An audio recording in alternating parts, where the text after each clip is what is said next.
Allah. Yağın şemalını açıp yakalım. Koy değişli kakınına koşup vursun. Tandırladı ot göğüsün gelinler kağınları tanrı etmesin. Koyunların koyun yerinde dursun. Dünyada her insan ekenini korksun. Yılgırıp koyunun karı eniler görün açıp düğüşün boğulu koyun. Cerinin yoluna kapan yatmasın. Körpünün ayağına diken batmasın. Öyün görkü ağ bebekli sallanacak gelsin gitsin iki vakka atmasın. Her küdorun öl dünyası bağır olsun, yazda yağış olsun, kışta kar olsun. Bozulmasın bağlanışılan nikahlar, her kim nikahsını bu pazar olsun. Ağırlaman doğup yaşsın doğrulay. Her pasal dünyamı yapsın ak serpay. Yine bir arzum olum, şular olum, bulsunlar yazlar. Sağ ol. Aynen. Böyle mi?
Geçer aylan ya, ömür geçer gitmeyen, yar bugünün geçmeyen, yar mehrinden varmadın.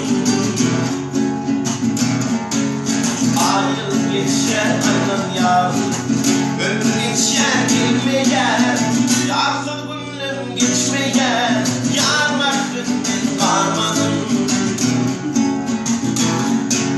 Ne olur meyhanesi, doldur sen makali, doldur meyhaneci, öyle bir şey yakami, doldur meyhaneci, bu dünya bana yalan şey.